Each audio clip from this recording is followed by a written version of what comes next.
Friends, मैं हूं आपका दोस्त, आपका होस्ट मिलाद अहमद कुरैशी और आप देख रहे हैं क्रिकेट की तज्ज़ीम और तबसरों से सजा प्रोग्राम इनसाइड क्रिकेट 360। उम्मीद करता हूँ आप लोग जहाँ भी होंगे खैर खैरियत से होंगे, फाइन एंड शाइन होंगे। तो सबसे पहले तो आप लोगों से एक रिक्वेस्ट करता हूँ कि वीडियो को कीजिए लाइक, चैनल को कीजिए सब्सक्राइब। और उसके अलावा मेरे वालिद साहब बहुत बीमार हैं तो उनके लिए भी ख़ुसूसी दुआओं की तलब है। और चलिए प्रोग्राम का बाकायदा आगाज़ करते हैं।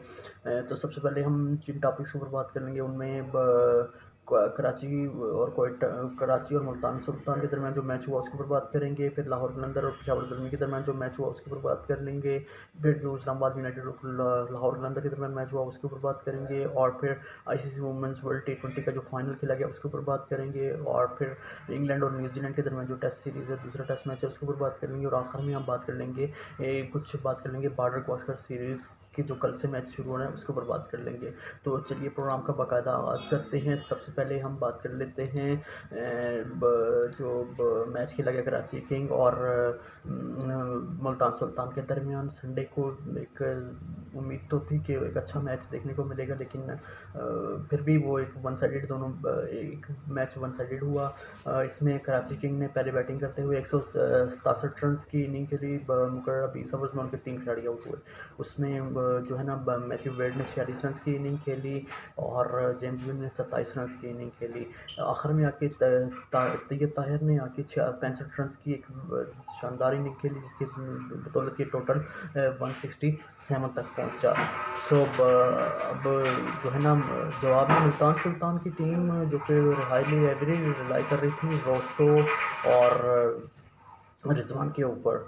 और शान मसूद ने भी इस तरह से कोई कारकर्दगी नहीं दी। 26 रन 25 रन बनाए, 29 रन की इनिंग मोहम्मद रिजवान ने खेली, लेकिन उसके बाद किसी भी बैट्समैन ने उनका साथ नहीं दिया और जमकर क्रीज पर मौजूद नहीं हुआ और यूं पूरी टीम 101 रन बनाकर आउट हो गई।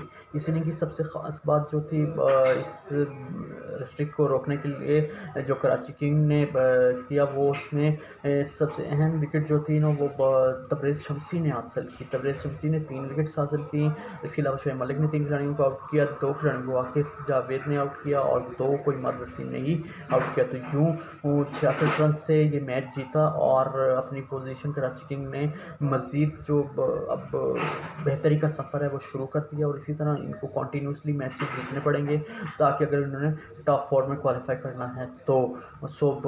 इसी तरह इनको इमाद वसीम को अपनी टीम को अपनी ट्रुप्स को इसी तरह लड़ाना पड़ेगा और ताकि वो एक जो है ना टॉप 4 में जाएं, क्योंकि इस टीम में पोटेंशियल तो है, लेकिन अब पता नहीं एक मैच जीतते हैं फिर 2 मैच हार जाते हैं, इस तरह नहीं, इन्हें इस पॉलिसी से बाहर निकलना पड़ेगा। तो अब हम दूसरे टॉपिक के ऊपर बात कर लेते हैं। जो रात को खेला गया मैच, इस संडे को रात को खेला गया मैच लाहौर कलंदर और पेशावर ज़ल्मी के दरमियान, उसके ऊपर बात कर लेते हैं। तो ये इस सीज़न का HBL PSL 8 के सीज़न का सबसे हाईएस्ट टोटल लाहौर कलंदर ने स्कोर किया है, 241 रन 3 विकेटों के नुकसान पर 20 ओवर्स में। इस इनिंग की सबसे ख़ास बात जो थी ना वो अब्दुल्ला शफीक के 75 रन तो थे ही थे, मगर इसके अलावा जो है ना फ़खर जमान के 96 रन थे। अनलकी रहे इस बार इस PSL में 3 लोग ऐसे थे जो अनलकी रहे। सबसे पहले टॉम कैडलमोर थे, उन्होंने 92 रन की इनिंग खेली। आज़म खान है, उन्होंने 97 रन की इनिंग खेली। और इसके अलावा जो है ना वो फ़खर जमान है जो 96 रन की इनिंग खेली है। सो यूँ उन्होंने एक रिकॉर्ड टोटल इस सीज़न का किया। उन्हें 5 रन 6 रन और चाहिए थे जो ओवरऑल जो HBL PSL का रिकॉर्ड था उसको तोड़ने के लिए, लेकिन वो आखिरी 2 ओवर्स पेशावर ज़ल्मी ने जो सेकंड लास्ट ओवर था उसमें 6 रन बने, वो अच्छा हुआ, वरना ये रिकॉर्ड टूटने से बच गया। सो रिप्लाई में जब आपके पास ऊपर इतना बड़ा टोटल लगा हुआ हो और आपके 2 सेट बैट्समैन आउट हो चुके हैं जो कंसिस्टेंटली रन्स कर रहे हैं, बाबर आजम, हारिस और टॉम कैडलमोर, सो फिर मुश्किल हो जाता है इतना बड़ा टारगेट को चेस करने के लिए। सो इब्तिदा में उनको लॉस हुआ। पहले हारिस का उन्होंने 0 रन बनाए, फिर बाबर आजम 7 रन बनाने पर आउट हो गए। साइम अयूब ने थोड़ी सी रेजिस्टेंस की, 51 रन की इनिंग खेली, लेकिन वो नाकाफ़ी थी। टॉम कैडलमोर ने 55 रन बनाए। वो एक फेज़ ऐसा था कि जब लग रहा था कि पेशावर ज़ल्मी गेम में है, लेकिन फिर उसके बाद इन दोनों के सेट बैट्समैन थे, इन दोनों के आउट होते ही फिर वो एक दूसरे के पीछे जैसे जैतू चल में आया वाली पॉलिसी रही और किसी ने भी कोई इतने ख़ास मुज़ाहमत नहीं की। और फिर भी हालांकि जवाब में 201 रन बना लिए उन्होंने शाबाश ज़ल्मी ने, लेकिन बीच में किसी एक आध पावल या जेम्स निशम्स वगैरह में से कोई एक आध अच्छा फिनिश कर लेता तो राजापक्षा भी थे इसमें, और इन तीनों में से कोई एक आध अच्छा इनिंग खेल जाता, बीच में मिडल में रुक जाता और अच्छी बड़ी पारी खेल ले जाता, तो ये टारगेट भी जो गैप रह गया था 40 रन का, वो भी जो है ना वो फील हो जाता। सो कंग्रेचुलेशंस टू लाहौर कलंदर के, वो बैक ऑन ट्रैक हो गए और वो फिर विनिंग स्ट्रिक्स पर आ गए हैं, और कराची ने और लाहौर ने ठीक टाइम पर पीक पकड़ी है। सो ये इन दोनों के लिए अच्छा है कि जो ये सेकंड सीज़न है, लाहौर ने भी लास्ट सीज़न में भी सेकंड लेग जो थी लाहौर की उसमें पीक पकड़ी और टाइटल चैंपियन बने। इस बार भी उन्होंने ठीक टाइम पे पीक पकड़ ली और यूँ वो अपने टाइटल को डिफेंड करने के लिए एक बेहतरीन स्ट्रॉन्ग कैंडिडेट बन गए हैं। तो चलिए आज के मैच के ऊपर बात, जो रात खेला गया मैच उसके ऊपर बात कर लेते हैं। सो अब लाहौर कलंदर ने पहले बैटिंग करते हुए 200 रन बनाए, तो एक वक्त पे ये लग रहा था कि आज भी वो 250 के करीब ही जाएंगे, 250-250 रन बना ही जाएंगे किसी तरह से, लेकिन फिर जो है ना इस्लामाबाद यूनाइटेड ने मिडिल फेज में अच्छी बॉलिंग की और उनको रिस्ट्रिक्ट किया। आज मिर्ज़ा बेग उस तरह से अच्छी इनिंग नहीं खेल सके, उन्होंने 20 रन ही बनाए। फ़खर जमान भी बड़ी इनिंग नहीं खेल सके, अच्छे लग रहे थे, सेट लग रहे थे, बॉल मिडिल भी कर रहे थे, 36 रन की उन्होंने इनिंग खेली। अब्दुल्ला शफीक भी आज बेहतरीन निक में लग रहे थे, अच्छी शॉट्स खेल रहे थे, उन्होंने 45 रन की इनिंग खेली। सैम बिलिंग्स भी अच्छे रन जोड़े, लेकिन फिर नीचे से किसी ने साथ नहीं दिया, तो यूँ जो है ना लाहौर कलंदर की टीम 200 रन ही बनाने में कामयाब हुई 7 विकेटों के नुकसान पर। इस्लामाबाद यूनाइटेड को एक बहुत बड़ी शिकस्त हुई है इस मैच में। इस्लामाबाद यूनाइटेड को ये बहुत टेंट करेगा, जिस तरह से उन्होंने अपने रन रेट को 14 ओवरों में चेस करके अपने रन रेट को बिल्ड ऊपर लिया था, तो आज जो उनको ये जो हार है इससे उनका रन रेट जो है वो बहुत नीचे आ जाएगा और ये आगे आके इनको हर्ट करेगा अगले नॉकआउट स्टेजेस में क्वालिफिकेशन के लिए। सो 110 रन की शिकस्त, यानी बिल्कुल ही हार मान ली उन्होंने। मनरो और गुलबाज के आउट होने के बाद तो बिल्कुल ही वो हथियार ही डाल दिए उन्होंने, और किसी ने भी मजामत नहीं की और कोई भी डबल डिजिट में दाखिल नहीं हो सका सवाए टॉम जो है ना करण के। उन्होंने 10 रन की नहीं खेली नीचे से आके, और उस हैरत की बात ये कि एक्स्ट्राज में 17 रन थे इस 19 में भी। सो देखना पड़ेगा इस्लामाबाद यूनाइटेड को कि इस तरह से नहीं होगा कि आपने ये सारे जो इस्लामाबाद यूनाइटेड के लोग हैं वो सारे वो हार्ड हिटर्स हैं और तेज़ क्रिकेट खेलना चाहते हैं, लेकिन ऐसा नहीं हो सकता। आपको अच्छी सेंसिटिव बैटिंग करके मैचेस जीतने पड़ेंगे। ये सारे गुलबाज हो गया, मनरो हो गया, ये जो है ना T20 के लिए फ्लैशिंग वाला काम करते हैं, जो मिडल ऑर्डर लोअर ऑर्डर में आगे करते हैं, वो वाला काम ये कर रहे हैं। सो इनको रिग्रुप होकर दोबारा सोचना पड़ेगा कि क्रिकेट जो है ना एक प्रॉपर क्रिकेट है। T20 भी, इसमें भी अब प्लानिंग के साथ खेलनी पड़ती है, ये अब चलाऊ काम नहीं चल सकता। सो इन्हें जो है ना अच्छी हिकमत अमली के साथ दोबारा आना पड़ेगा। सो अब अगले टॉपिक के ऊपर बात कर लेते हैं। ऑस्ट्रेलियन वुमेंस जो है ना, जैसा कि मैंने आपको पहले कहा था कि नॉकआउट मैचेस और जो क्रंच मैचेस होते हैं उसमें ऑस्ट्रेलियंस बहुत ज़्यादा डेडली डेंजरस हो जाते हैं, और मैं बताता खुद पर्सनली साउथ अफ्रीका को बहुत सपोर्ट कर रहा था कि मेरा दिल था कि साउथ अफ्रीकन किसी भी टाइटल्स में पहली दफ़ा चैम्पियन बन जाए, मगर वो बहुत करीब जाकर हिम्मत हार गए और यूँ वो 19 रन से उनको शिकस्त हो गई। ऑस्ट्रेलियन टीम ने पहले बैटिंग तो की और 156 रन ही बनाए, और 156 रन अचीवेबल रन थे, और एक वक्त में तो जो चेस था वो अच्छा जा रहा था। बीच में मिडिल फेस जो था वो 7 से 15 ओवर्स का वो बहुत तगड़ा खेल रही थी साउथ अफ्रीकन वुमेन।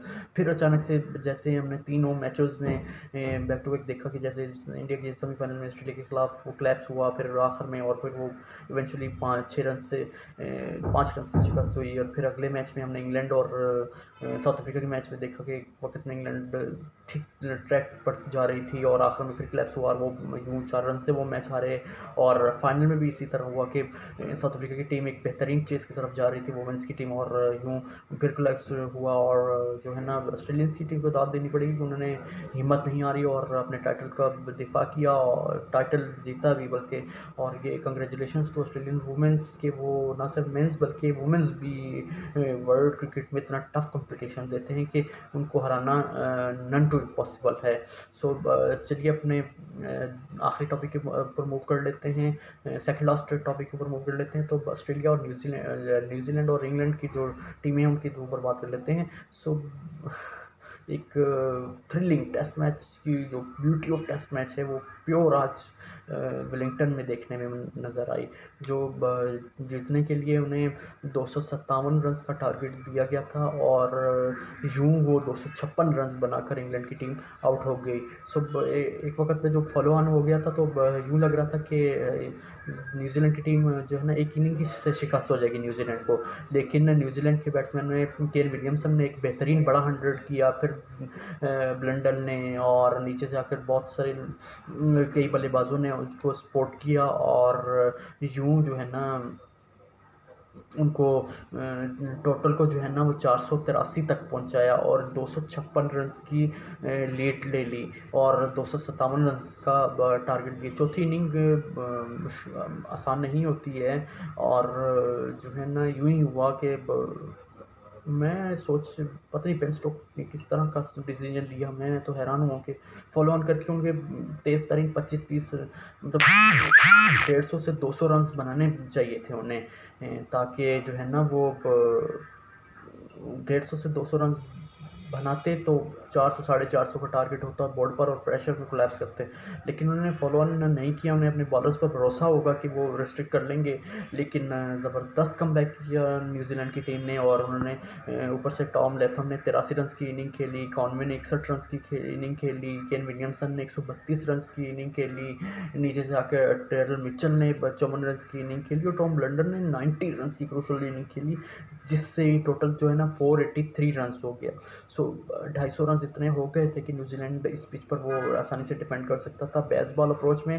हालांकि चौथी इनिंग में वो अच्छा चेस कर रहे थे उन्होंने, इंग्लैंड के ने जो है ना इंग्लैंड में इंडिया के खिलाफ जो और न्यूजीलैंड के खिलाफ जो मुसलसल 300 प्लस 350 प्लस रन चेस करते रहे, 4 दफ़ा मुसलसल। सो उन्हें था कि वो 250 प्लस आसानी चेस कर लेंगे, लेकिन उस चेज में और इस चेज में एक बात थी कि उसमें वो जो था वो बेयरस्टो था, वो 100 कर रहा था, वो एक सुप्रीम फॉर्म में था, वो एक डिफरेंस था, इसमें बेयरस्टो नहीं था। सो ये एक डिफरेंस था। बाकी अच्छा मैच हुआ, एक अच्छा नेल बाइटर फिनिश हुआ टेस्ट मैच की, एक बेहतरीन एडवर्टाइजमेंट हुई टेस्ट मैच। जैसे लोग कह रहे थे ना टेस्ट मैच इज डाइंग, सो ऐसा नहीं हो रहा, टेस्ट मैच रिवाइव रखा हुआ है इन्होंने। सो अब आखिर में कुछ बात कर लेते हैं बॉर्डर गवास्कर सीरीज़ की, जो कल से मैच शुरू हो रहा है और यूं इंडिया को एक मैच जीतना, जो अगला मैच है वो जीतना ज़रूरी है जो है ना आईसीसी वर्ल्ड टेस्ट चैम्पियनशिप के फाइनल के लिए क्वालिफिकेशन के लिए सिनेरियो के लिहाज से। और अगर वो जीत जाते हैं तो फिर तो वो सेव एंड सिक्योर हो जाएंगे, फिर उन्हें किसी की हेल्प की ज़रूरत नहीं होगी। फिर ऑस्ट्रेलिया को न्यूजीलैंड की हेल्प दरकार होगी श्रीलंका को हराने के लिए, क्यों श्रीलंका को हराएं तो फिर यूँ ऑस्ट्रेलिया और इंडिया ही का फाइनल हो। सो देखना पड़ेगा कि क्या ऑस्ट्रेलियंस जो कि ज़ख्मी हैं और पैट कमिंस कप्तान के बगैर हैं। सो खबरें तो ये भी आ रही हैं कि स्टीव स्मिथ को कप्तान बनाया जाएगा तीसरे टेस्ट मैच के लिए और इंदौर में जो खेला जाएगा।